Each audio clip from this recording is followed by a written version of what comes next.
Yoga education हा जो बीएडच्या second इयरला तुमच्यासाठी टाकलेला आहे शिला भारती विद्यापीठ अमरावती. त्याची आवश्यकता काळ थोडक्यात मी तुम्हाला सांगितलेली होती की योगा एज्युकेशन हे जे आहे हे आपलं मानसिक आणि फिजिकल जे आपलं आरोग्य आहे, सुदृढ आरोग्य ज्याला आपण म्हणतो, त्या सुदृढ आरोग्यामध्ये हे दोन्ही आरोग्य येतात. एकतर मानसिक आरोग्य सुदृढ असायला पाहिजे आणि शारीरिक आरोग्यही सुदृढ असायला पाहिजे. आणि सुदृढ ठेवण्यासाठी योगा एज्युकेशन तुमच्या अभ्यासाला इथे टाकलेलं आहे. कारण एक कामं करायची, शिक्षक हा ज्याला आपण म्हणतोय की विद्यार्थ्यांसाठी जे जे काही करतो त्यामध्ये त्याला स्वतःला जाणवत असतो आणि बऱ्याच वेळेला शारीरिक ताण सुद्धा येत असतो. हॅलो हॅलो, आज मी माईक नाही आणलं.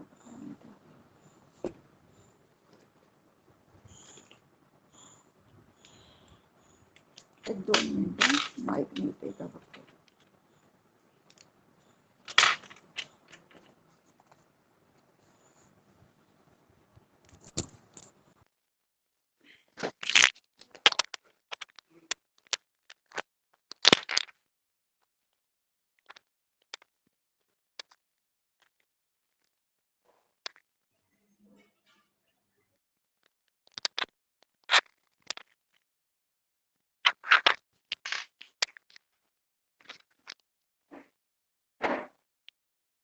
हॅलो हॅलो, येतोय आवाज? हॅलो. यस मॅम, आता येतोय. तर मी सांगत होती की शिक्षक जो असतो तो शिक्षकाला बरेच कामं करायचे असतात आणि विद्यार्थ्यांचे ज्याला आपण म्हणतो की प्रॉब्लेम्स सुद्धा सॉल्व्ह करायचे असतात. आणि मग अशा वेळेला शिक्षक शारीरिक आणि मानसिक आरोग्य जे आहे ते सुदृढ असणं अत्यंत गरजेचं असतं. आणि काही वेळेला शिक्षकाला विद्यार्थ्यांसाठी सुद्धा बरेच फायदे योगा शिक्षणाचे द्यायचे असतात. आणि म्हणून सुदृढ असला पाहिजे, त्यांनी विद्यार्थ्यांनाही सुदृढ ठेवायला पाहिजे. यासाठी त्याला स्वतःलाही योगा एज्युकेशन घेणं गरजेचं आहे. आणि योगा जर विद्यार्थ्यांकडून करून घ्यायचा असेल तर त्याला स्वतःला योगा म्हणजे काय, योगामध्ये कोणकोणती आसनं असतात, योगाचं ज्याला आपण म्हणतोय की जे त्याच्यासाठी वेगवेगळ्या प्रकारचे योग शिक्षणाचे सिलेबस किंवा ज्याला आपण म्हणतोय की मॅटर उपलब्ध आहे, त्यावर त्यांनी वाचन करून ते विद्यार्थ्यांपर्यंत पोहोचवणं तेवढंच गरजेचं असतं. आणि म्हणून योग शिक्षण हा जो विषय हा विषय तुमच्या प्रॅक्टिकलमध्ये बीएडला इथे ठेवलेला आहे. आता या योग शिक्षणामध्ये 2 भाग सिलेबसचे इथे केलेले आहेत. त्याच्यामध्ये P306 योग एज्युकेशन असं म्हटलेलं आहे इथे. आणि 50 मार्कांचं हे प्रॅक्टिकल आहे. त्या 50 मार्कांमध्ये 20 मार्क्स जे आहेत ते 20 मार्क्स इंटरनल थेअरी एक्झामिनेशन, असे 30 मार्कांचं इंटरनल थेअरी एक्झामिनेशन आहे. आणि 20 मार्क जे आहे ते इंटरनल प्रॅक्टिकल एक्झामिनेशन आहे. आता याच्यामध्ये इंटरनल थेअरी एक्झामिनेशन हे जे आहे हे 3 युनिट तुमचे जे दिले आहे त्या 3ही युनिटवरती 10-10 मार्कांचं इंटरनल थेअरी एक्झामिनेशन घेणं अपेक्षित आहे. म्हणजे युनिट 1 वरती 10 मार्क्स आहेत, युनिट 2 वरती 10 मार्क्स आहेत आणि युनिट 3 वरती 10 मार्क्स आहेत. हे तुमचं सिलेबस इथे दिलेलं आहे. जरी याचा विद्यापीठाचा पेपर नसला तरी सुद्धा इंटरनलमध्ये पास होणं तेवढंच गरजेचं आहे.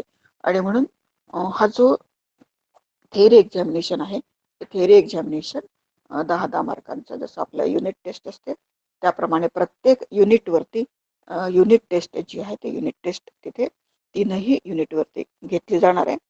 आणि इंटरनल प्रॅक्टिकल एक्झामिनेशन, आता याच्यामध्ये जे जे काही तुम्हाला योगामध्ये शिकवलं जाणार फिजिकली, तर ते जे फिजिकली जे काही तुम्हाला शिकवलं जाणार आहे त्याच्यावरती तुम्हाला ते ॲक्च्युअली प्रॅक्टिकल करून दाखवावं लागणार आहे. आणि हे जे काही प्रॅक्टिकल करून दाखवावं लागणार आहे त्याच्यावरती 20 मार्क्स आहेत. म्हणजे 30+20, 30 थेअरी आणि 20 प्रॅक्टिकल, असं हे योगा एज्युकेशनचं प्रॅक्टिकल आपल्याला इथे पूर्ण करायचं आहे. आता याच्यामध्ये जे 3 युनिट्स आहेत ना, त्याचे ऑब्जेक्टिव्ह काय आहेत हे थोडक्यात मी तुम्हाला वाचून दाखवते.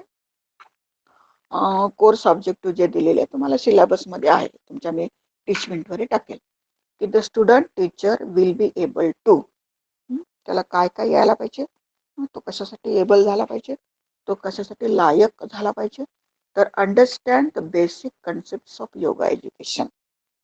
म्हणजे काही बेसिक कन्सेप्ट आहे, कारण तुम्हाला माहिती आहे की योग हा जो विषय आहे हा विषय आपला भारतीय ज्याला आपण म्हणतो की प्राचीन योग जो आहे तो प्राचीन भारतीय योग आहे. कुठल्याही देशामध्ये योग हा भाग घेतलेला नाहीये आणि म्हणून पतंजलीने किंवा आणखीन जे काही योग शिक्षण आपले ते सांगितलं गेलेलं आहे ते भारतातलं प्राचीन योग शिक्षण आहे. आणि म्हणून त्याचे कन्सेप्ट जे आहेत योग एज्युकेशनच्या, त्या कन्सेप्ट शिक्षकांना माहिती व्हायला पाहिजे आणि त्याच्यासाठी त्यांनी त्याचं आकलन करायला पाहिजे आणि त्याच्यासाठी तो एबल झाला पाहिजे. दुसरं उद्दिष्ट विद्यापीठाने ठेवलेले आहे, organise the various activities related to yoga education.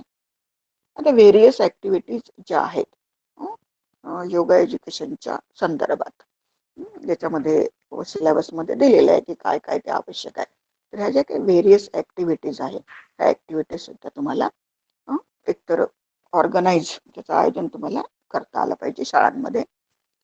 तिसरं उद्दिष्ट आहे understand the rule, techniques and skills of yoga. कारण योगा शिक्षण, योगा हा जो आहे हा योगा त्याचे काही नियम असतात आणि ते नियम शिक्षकाला समजून घेणं गरजेचं आहे. आणि म्हणून रूल, टेक्निक्स अँड स्किल्स, नियम, त्याचे तंत्र काय आहेत आणि त्याचं स्किल्स काय आहेत, त्याच्यामध्ये कौशल्य कसं प्राप्त करायचं आहे, तर या संदर्भात सुद्धा शिक्षकाला माहिती होणं गरजेचं आहे. Understand the benefits of yoga education. Yoga शिक्षणाचे जे काही फायदे आहेत ते फायदे सुद्धा शिक्षकाला माहिती होणे गरजेचं आहे. नंतरचं उद्दिष्ट सांगितलंय understand and perform different asanas and pranayama. जे वेगवेगळे आसन आहेत, जे वेगवेगळे प्राणायाम आहेत, आसन आणि प्राणायाम याच्यामध्ये फरक आहे, तर तो काय फरक आहे तुम्हाला स्पष्ट होईल जेव्हा तुम्ही सिलेबस बघाल तेव्हा. Understand the perform different asanas and pranayama. वेगवेगळे आसनं कोणकोणती आहेत आणि वेगवेगळे प्राणायामाचे प्रकार कोणकोणते आहेत त्याच्या संदर्भातलं आकलन शिक्षकांना व्हायला पाहिजे. आणि हे उद्दिष्ट जर साध्य व्हायचे असेल तर त्याचं जे सिलेबस ठेवलेलं आहे त्याच्यामध्ये 3 युनिट्स दिलेले आहेत. आता 3 युनिट्स काय आहे तर introduction to yoga and yogic practices. Yoga and yogic practices. Yoga माहिती असणं आवश्यक आहे की असं करायला पाहिजे, तसं करायला पाहिजे, ते करायला पाहिजे. योगा म्हणजे काय हा झाला एक थेरॉटिकल भाग. त्याची आवश्यकता काय आहे किंवा त्याचं महत्व काय आहे, त्याचे फायदे काय आहे, हे सगळं थेरॉटिकल भाग झाला. पण योगिक प्रॅक्टिसेस जे आहेत, सराव त्याचा जो आहे योगाच्या संदर्भातला, तर तो सराव सुद्धा त्याचं इंट्रोडक्शन युनिट 1 मध्ये ते घेतलेला आहे. त्याच्यामध्ये आहे yoga meaning and initiations, history of development of yoga, Ashtanga yoga और Raj yoga, the streams of yoga, the schools of yoga, त्याच्यामध्ये Raj yoga and Hatha yoga घेतलेला आहे. Yogic practices for healthy living, some select yogic practices. याच्यावरनं तुम्हाला दिसत आहे की introduction मध्ये सुद्धा तुम्हाला या सगळ्या गोष्टी माहिती होणं गरजेचं आहे. म्हणजे योगाचा अर्थ काय आहे, योगाची सुरुवात कुठून झालेली आहे, त्याचे इनिशिएशन काय आहे, त्याची हिस्ट्री काय आहे, इतिहास त्याचा आणि त्याचा विकास कसा कसा होत गेला. त्याच्यानंतर अष्टांग योगा म्हणजे काय, ज्याला राजयोगा सुद्धा म्हटलेलं आहे. The streams of yoga, yoga जो आहे त्याचे स्ट्रीम्स कोणकोणते आहेत, त्याचे उपागम काय काय आहे किंवा तो कुठून कशा कशा पद्धतीने योगा आपल्या भारतामध्ये आलेला आहे. त्याचे स्ट्रीम्स काय आहेत, तर या संदर्भात सुद्धा तुम्हाला अभ्यास करायचा आहे. द स्कूल्स ऑफ योगा, योगशाळा किंवा योग अभ्यास ज्याला आपण म्हणतो, किंवा योगाच्या बाबतीतलं जे महत्वाचं भाग आहे, तर त्याच्यामध्ये राजयोगा आणि हठयोगा त्यांनी दिलेला आहे. Yogic practices for healthy living. जर सुदृढ आयुष्य तुम्हाला जगायचं असेल, जीवनमान सुदृढ करायचं असेल, तर योगिक प्रॅक्टिसेस अत्यंत महत्वाच्या आहेत. सम सिलेक्ट योगिक प्रॅक्टिसेस, काही ज्या सिलेक्ट आहे योगिक प्रॅक्टिसेस, योग सराव याला आपण म्हणतो, ते योग सराव जे आहेत त्याची ओळख तुम्हाला होणं अत्यंत गरजेचं आहे. दुसरं जे दिलेलं आहे त्या introduction to yogic text.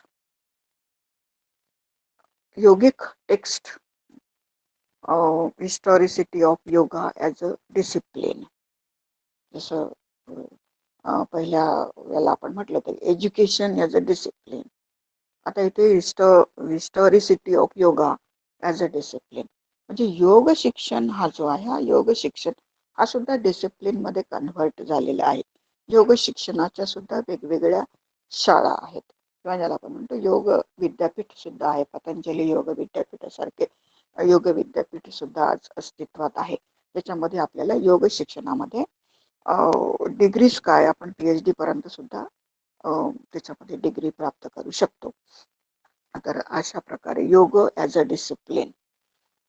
Classification of yoga and yogic text जे आहेत योगाच्या संदर्भातले, जे काही मटेरियल उपलब्ध आहे, किंवा जे नवीन नवीन स्त्रोत आहेत, किंवा नवीन नवीन त्याच्यामध्ये जे काही ॲडिशन होत गेलेलं आहे, त्याच्यानुसार योगाचं वर्गीकरण, क्लासिफिकेशन कसं कसं होत गेलं, याचं सुद्धा एक इंट्रोडक्शन शिक्षकांना होणं तिथे गरजेचं आहे. म्हणून हा भाग सुद्धा युनिट सेकंडमध्ये टाकलेला आहे. Understanding Ashtanga yoga of Patanjali, म्हणजे पतंजलीचा जो अष्टांग योगा आहे, तो अष्टांग योगा, त्याचं आकलन, अष्टांग योगा म्हणजे काय, अष्टांग योगामधले 8 योग कोणकोणते असतात, अष्टांग योगाचे फायदे काय आहेत, अष्टांग योगाचे तो कसा म्हणजे कशा पद्धतीने तो योगा प्रॅक्टिस मध्ये आणला जातो. तर हे जे अष्टांग योगा आहे पतंजलीने सांगितलेला, त्याचं आकलन विद्यार्थ्यांना व्हावं या दृष्टीने आपण अष्टांग योगावरती ज्याला आपण म्हणतोय की प्रॅक्टिसेस, ते प्रॅक्टिसेस आपण अष्टांग योगावरती घेणार आहोत. नंतर हठयोगिक प्रॅक्टिसेस. तर हठयोगिक प्रॅक्टिसेस, कारण जसं अष्टांग योगा आहे तसंच हठयोगा सुद्धा आहे. तर हठयोगामध्ये काय दिलेलं असतं, हठयोगाचे आसनं कोणकोणते असतात, हठयोगा म्हणजे नेमकं काय, हठयोगाचे फायदे तोटे काय आहेत, तर या बाबतीतल्या सुद्धा तुम्हाला सिलेबसमध्ये इथे सांगितलेलं गेलेलं आहे. कॉम्प्लिमेंटरीली बिटवीन पतंजला योग अँड हठयोग. आता पतंजलीने जो योगा सांगितलेला आहे आणि हठयोगा सांगितलेला आहे,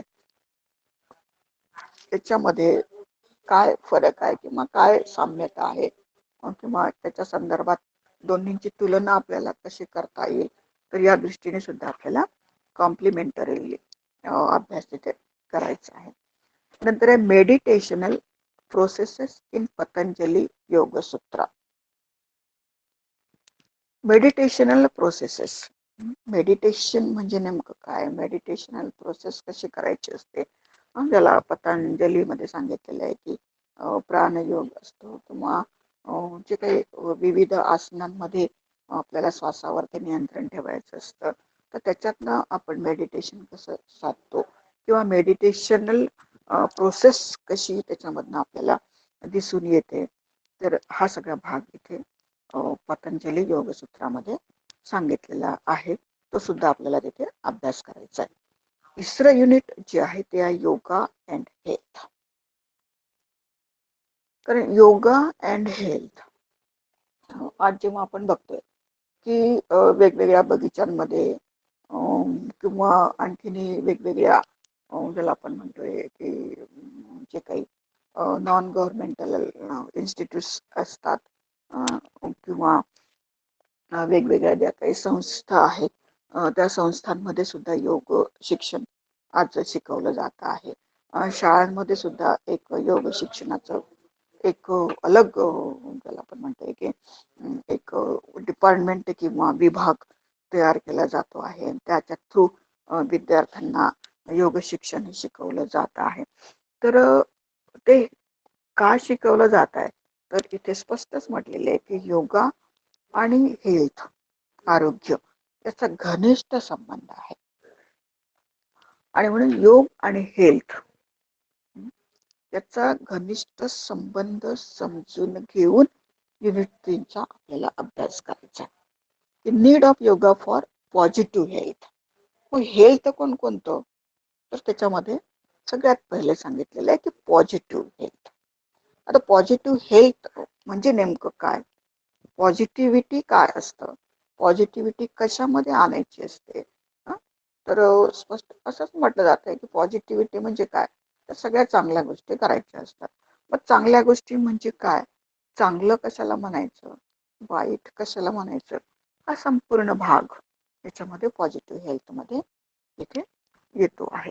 आणि म्हणून need of yoga for positive health म्हणजे सकारात्मक दृष्टिकोन निर्माण करण्यासाठी. कारण हेल्थ हा जो भाग आहे, आरोग्य हा तुमच्या रेग्युलर जीवनशैलीशी संबंधित असा भाग आहे. तुमची जीवनशैली काय आहे, तुमचं रोजचं दैनंदिन व्यवहार जो असतो किंवा रोजची दैनंदिन ज्याला आपण रोजनिशी म्हणूया, एक प्रकारे जीवन जगण्याची शैली, ती रेग्युलर जीवनशैली, ती रेग्युलर जीवनशैली तुमची कशी आहे आणि तिला पॉझिटिव्ह कसं बनवायचं. तर या दृष्टिकोनातून सुद्धा need of yoga for positive health असं म्हटलेलं आहे.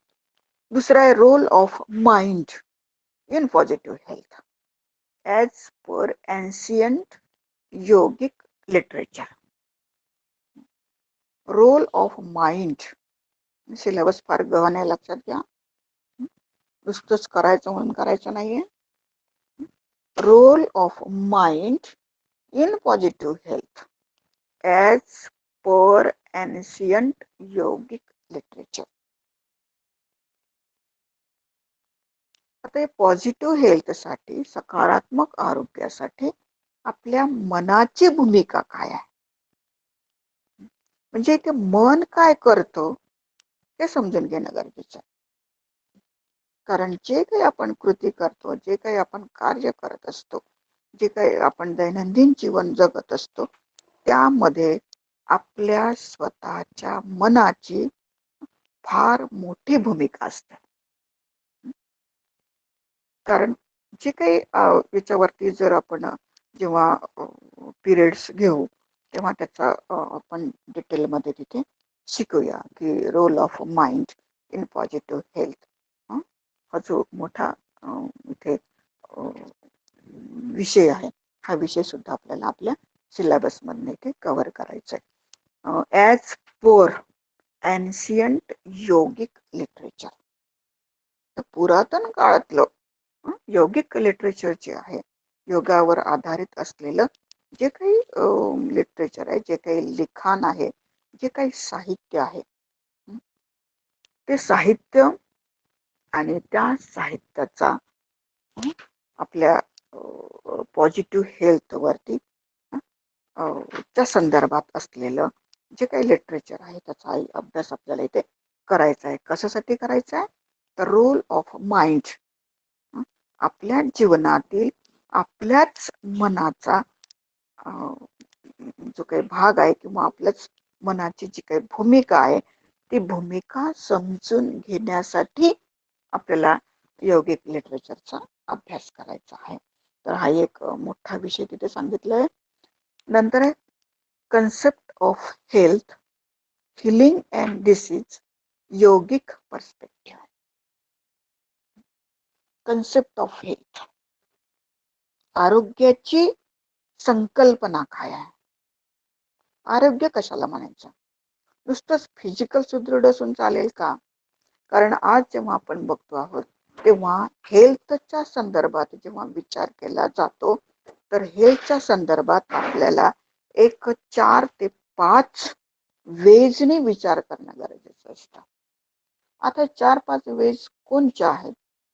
तर ज्याला आपण सगळ्यात पहिले सगळ्यांना माहिती आहे की हेल्थ संबंधित आहे फिजिकल हेल्थ. पण नुसतंच फिजिकल हेल्थ असून चालेल का? शारीरिक आरोग्य असून चालेल का? मग दुसरं त्याच्यामध्ये हेल्थ आलेली आहे ती आहे सायकोलॉजिकल हेल्थ म्हणजे मानसिक आरोग्य.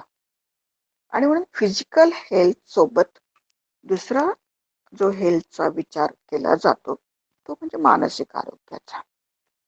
मग आता 2 आरोग्य असले म्हणजे झाले का? तर नाही.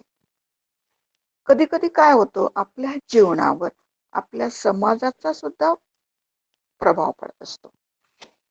आणि म्हणून असंही म्हटलं जातं की सामाजिक हेल्थ असणं सुद्धा गरजेचं आहे. सोशियल हेल्थ, सामाजिक आरोग्य तुमचं कसं आहे?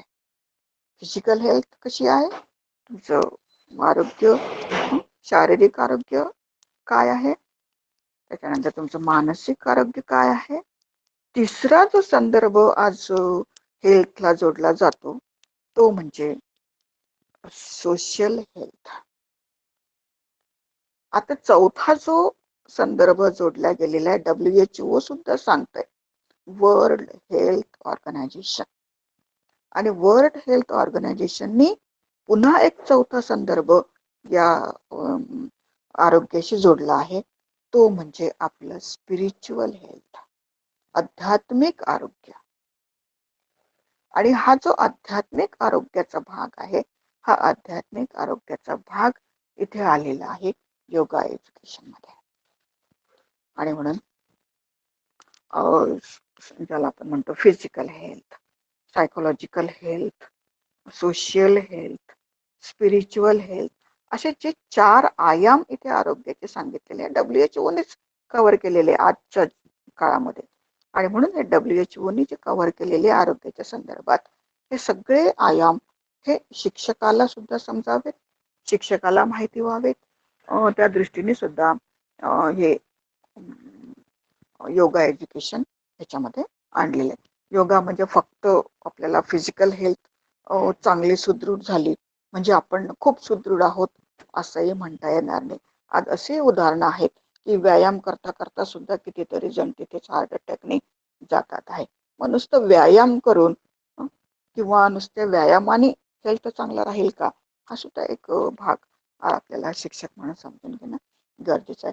आणि म्हणून व्यायामासोबतच त्याला जोड असायला पाहिजे मानसिक आरोग्याची. आणि मानसिक आरोग्याच्या सोबत त्याला जोड असायला पाहिजे सोशल आरोग्याची. कारण सामाजिक जीवन सुद्धा तितकंच महत्वाचं आहे. सामाजिक आरोग्य सांभाळणं सुद्धा तितकंच महत्वाचं आहे. आणि म्हणून इथे 4 जे आयाम सांगितलेले आहेत ते म्हणजे फिजिकल, पुन्हा एकदा सांगते, physical, psychological, social and spiritual. आणि म्हणून हे 4ही आयाम आपल्याला या योगा एज्युकेशन मधून साध्य करायचे आहेत. आणि हिलिंग त्याच्यानंतर सांगितले concept of health, healing and disease. त्याला हील कसं करायचं? ठीक आहे, आज आपण म्हणतोय की आज एक पेंडेमिक परिस्थिती आपल्या समोर आलेली आहे. आता ही पेंडेमिक परिस्थिती जी आहे ते पेंडेमिक परिस्थितीमध्ये आपण जेव्हा विचार करतोय की नुसतं आपल्याला कोरोना होतोय की काय, हा जेव्हा आपल्याला एक विचार आपल्या मनामध्ये येतो तेव्हा सुद्धा एक आपल्या आरोग्यावरती त्याचा परिणाम होत असतो. 50% लोक, मी सांगते तुम्हाला की 50% लोक कोरोना झाला या एका विचाराने सुद्धा दगावले गेलेले आहेत. लक्षात घ्या. म्हणजे आपल्या शरीरावरती जो परिणाम होतो. आणि म्हणून इथे म्हटलेलं आहे मन, माइंड. एक माइंडचा जो एक भाग, माइंडचा जो काही एक रोल आपल्या जीवनावर असतो तो रोल सुद्धा इथे आपल्याला समजून घेणं गरजेचं असतं. आणि म्हणून जे डिसीज येतात त्या डिसीज मध्ये किंवा ज्या परिस्थितीमध्ये समस्या येतात वेगवेगळ्या जीवनामध्ये त्या समस्येला कसं फेस करावं त्याच्यासाठी आपलं पॉझिटिव्ह माइंड कसं ठेवलं गेलं पाहिजे किंवा कुठल्याही परिस्थितीला कसं हँडल केलं गेलं पाहिजे हे समजण्यासाठी नुसतं फिजिकल सुदृढ असून चालत नाही, तर फिजिकल सोबतच त्याला सोशियल, त्याच्यानंतर सायकोलॉजिकल आणि नवीन एक आयाम त्याच्यामध्ये आणलेला आहे, तो म्हणजे स्पिरिच्युअल. तर या दृष्टीने सुद्धा हिलिंग आपल्याला कुठल्याही समस्याचं तिथे करता आलं पाहिजे. आणि ह्याच्यासाठी योगिक पर्स्पेक्टिव्ह, योगिक दृष्टिकोन हा डेव्हलप झाला पाहिजे. तर नुसतं 21 जूनला आसनं केले आणि संपला योगा डे असं म्हणून तिथे चालणार नाही. कारण आपलं जीवन म्हणजेच जे आपलं लाईफ आहे, ते रोजचं लाईफ जे आहे, ते रोजचं लाईफ म्हणजेच योगा डे असं समजून आपण जेव्हा जीवन जगत असतो तेव्हा आपल्या खऱ्या अर्थाने आपण सुदृढ आयुष्य हे जगत असतो असं म्हटलं तरी ते चालेल. आणि म्हणून योगिक पर्स्पेक्टिव्ह दृष्टिकोन निर्माण व्हायला पाहिजे. तर तो दृष्टिकोन जो आहे, तो दृष्टिकोन डेली यूज मधून आपला निर्माण होणार आहे. कारण दृष्टिकोन हे फार मोठं उद्दिष्ट आहे. ज्ञान, आकलन, उपयोजन, कौशल्य, अभिरुची, अभिवृत्ती आणि मग कुठे येतो दृष्टिकोन. आणि म्हणून या सगळ्या पायऱ्या संपल्यानंतर तो दृष्टिकोन तिथे निर्माण होतो आणि हा दृष्टिकोन आपल्याला पॉझिटिव्ह लाईफसाठी अत्यंत फायदेशीर ठरतो. आणि म्हणून हा दृष्टिकोन जो आहे, योगिक दृष्टिकोन जो आहे, तो योगिक दृष्टिकोन काय असतो त्याच्यासाठी योग एज्युकेशन समजून घेणं अत्यंत गरजेचं आहे. प्रॅक्टिकल आहे म्हणून करायचं नाहीये, तर तुमच्या दैनंदिन जीवनामध्ये सुद्धा याची आवश्यकता आहे, हे सुद्धा इथे समजून घ्यायला पाहिजे. नंतर आहे potential cause of ill health. शब्द पहा किती मोठा आहे. मी सिलेबस पहिल्यांदाच वाचते, कारण योगा एज्युकेशन पहिल्यांदाच माझ्याकडे आलेलं आहे. पण जेव्हा सिलेबस वाचते तेव्हा असं वाटतंय की खूप गहन त्याच्यामध्ये शिक्षण दिलं गेलेलं आहे, जे जीवनासाठी अत्यंत महत्वाचं आहे. Potential cause of ill health, काय परिणाम होऊ शकतात इल हेल्थ. इल हेल्थ हा जो शब्द आहे ना, आजारी आरोग्य, त्याला एक गोंडस स्वरूपात दिलं गेलेलं आहे. निगेटिव्ह थिंकिंग, नकारात्मकता. पण नुसती नकारात्मकता म्हणजे इल हेल्थ नाही. आपल्या स्वतःबद्दल नकारात्मकता, दुसऱ्यांबद्दल सुद्धा नकारात्मकता, ही सुद्धा एक इल हेल्थ आहे. आणि म्हणून मग इल हेल्थ काय, त्याचे काय परिणाम आपल्या जीवनावरती होऊ शकतात, आपल्या लाईफ मध्ये होऊ शकतात, ते कॉज, ते सुद्धा आपल्याला इथे योगा एज्युकेशन मध्ये समजून घ्यायचं आहे. खूप गहन सिलेबस इथे दिलेला आहे. नंतर योगिक प्रिन्सिपल्स ऑफ हेल्दी लिव्हिंग. मी मगाशी एक शब्द इथे तुम्हाला सांगितलेले, सुरुवात केली तेव्हा किंवा आताही तुम्हाला सांगितलंय, दैनंदिन लाईफ, दैनंदिन जीवन जगण्यासाठी ज्याला हेल्दी लिव्हिंग म्हणतात, ते हेल्दी लिव्हिंग, सुदृढ जीवन पद्धती, सुदृढ आरोग्य नाही, सुदृढ जीवन पद्धती, लिव्हिंग, तुम्ही जे जगत आहात, तुम्ही दैनंदिन रोजचं तुमचं जे काही जगणं आहे, ते दैनंदिन लाईफ, ते दैनंदिन जीवन, त्याच्यासाठी योगिक प्रिन्सिपल, त्याचे तत्व काय आहेत, दैनंदिन जीवन जगण्याची योगिक प्रिन्सिपल, याला आपण म्हणूया योगिक तत्व. तसे तत्व नाही, मी सकाळी उठतोय, ब्रश करतोय, माझं आरोग्य छान राहत आहे, देवपूजा करते किंवा स्वयंपाक करते, किंवा मी जेवण करते किंवा मी याला 4 गोष्टी सांगते, हे आहेच. पण इथे म्हटलेलं आहे योगिक प्रिन्सिपल. तुमच्या स्वतःसाठी योगाची कोणती तत्व तुम्ही अंमलात आणता आहात, ते इथेच आपल्याला हेल्दी लिव्हिंगसाठी ती महत्वाची आहेत. आणि म्हणून योगिक प्रिन्सिपल ऑफ हेल्दी लिव्हिंग. त्याच्यानंतर आहे integrated approach of yoga for management of health. बघा, मॅनेजमेंट ऑफ हेल्थ ऐकला होता हा शब्द कधी?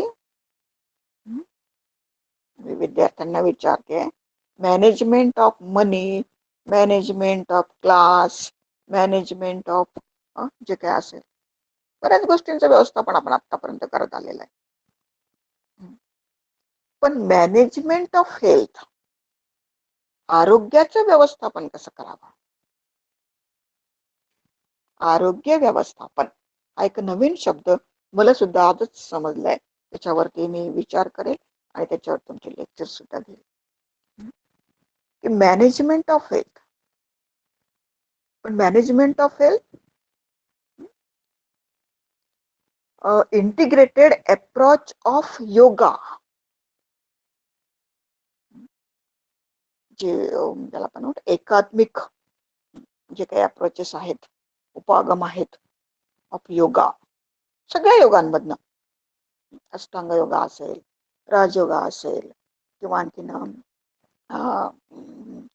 पतंजलीचे किंवा जे काही सूर्यनमस्कार जे काही पतंजलीने सांगितलेले आहे, ते जे काही योगा सांगितलेले आहे इथे, त्याचे जे काही इंटिग्रेटेड अप्रोचेस आहेत, उपागम आहेत, कशासाठी? मॅनेजमेंट ऑफ हेल्थ,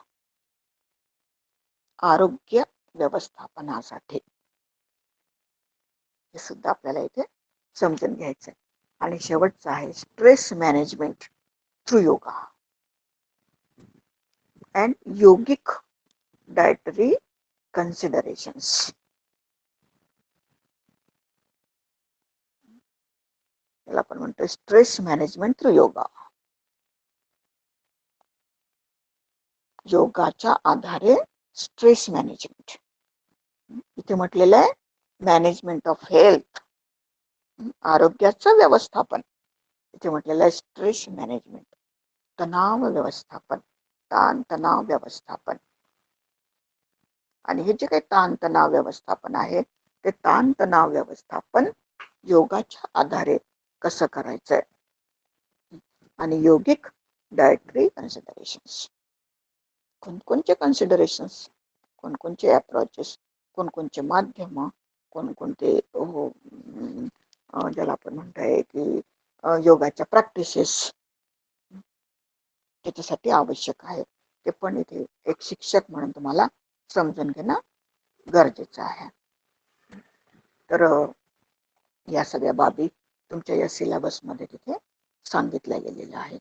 तर ह्या बाबी आपल्याला समजून घ्यायच्या आहेत, या बाबी आपल्याला शिकून घ्यायच्या आहेत.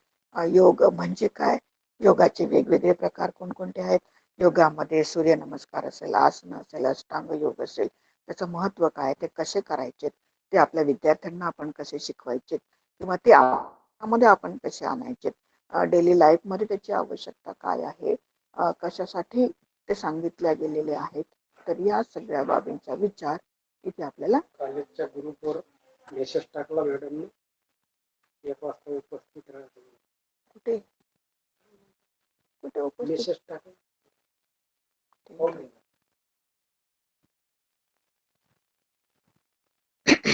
तर अशा पद्धतीने हा सगळा भाग आपल्याला इथे सांगितला गेलेला आहे. तर हे जे सिलेबस आहे, सिलेबस आपण तुमचं जेव्हा सिलेबस सुरू होईल तेव्हा सिलेबसचा काही भाग मला वाटलं तसं मी घेईल.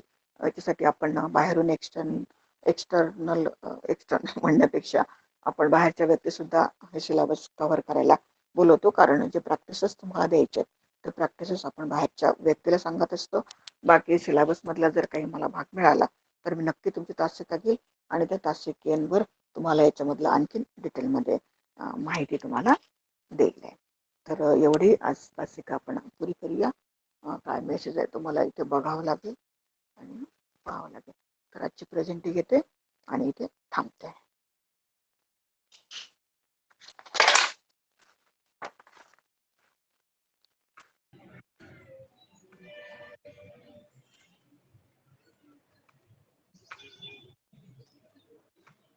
आज कोण कोण प्रेझेंट आहेत?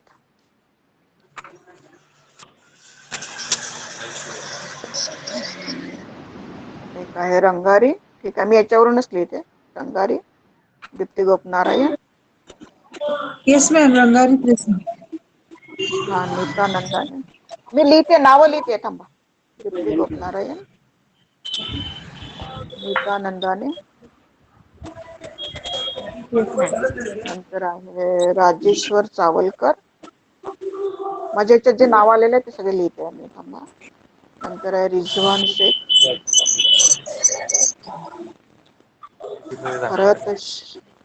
फरहत खान ना, निखिल भड, संध्या काळे. नंतर आहे शुभम कोण आहे? गावंडे ना, शुभम गावंडे ना. सरकटे मॅम, सरकटे. तुमचे तुमचे स्पीकर बंद करा, स्पीकर बंद करा. शीतल कोण आहे? शीतल कोण आहे? शीतल कोण आहे? शीतल दोन आहेत. ही शीतल कोण आहे? दिशा अग्रवाल. शीतल बलखंडे आहे की शीतल कोण आहे? शीतल बलखंडे, शीतल बलखंडे, बलखंडे. शीतल बलखंडे. हा, ठीक आहे. दिशा अग्रवाल. शीतल मॅम. अरे हो, लावला ना मी. रुची लोया, ज्योती दळवी, प्रेझेंट मॅम. शीतल. आणि आणखीन शीतल दुसरी कोण आहे? शीतल वर ना, शीतल वर. निखिल डोंगरे. नंतर आहे स्नेहा गावंडे. Present ma'am. हा, शुभम सरकटे. नंतर आहे सोनल मोरे. Present ma'am. मोहिनी कोण का? चौधरी. बरोबर आहे? चौधरी. मोहिनी मोहिनी चौधरी. चौधरी. भक्ती बानोरकर ना. Present ma'am. Ajay Dapse. Yes madam. नंतर आहे नेहा कोण आहे? नेहा कोण आहे? नेहा कोण आहे? प्रियंका शर्मा. नेहा कोण आहे? पटकन सांगा. कुलदीप ढोरे. उगले, नेहा उगले मॅम. हा, नेहा उगले. ठीक आहे, लिहिलं. कुलदीप ढोरे. गायत्री कोण? ठाकूर ना. हो, लिहिलं. शुभम गावंडे. तुम्ही त्यांना विचारते त्यांना. हो, अविनाश गोपनारायण. प्रियंका थोरात. निदा आफरीन. निखिल गावंडे. प्रेझेंट मॅडम, तुम्ही आता निखिल गावंडे. आणि प्रफुल्ल इंगळे. बरोबर. मॅम त्याच्या व्यतिरिक्त कोण आहे? गायत्री नरकंडे. हो, गायत्री कोण? नळकंडे. हो मॅडम. ठीक आहे. माझी राहिली मॅडम, कुलदीप चला, ढोरे. कवडे मॅडम. रुपाली कवडे मॅडम. अरे सगळ्यांच्या लिहिलेल्या आहेत. हा, ठीक आहे. मी एक्झिट होते.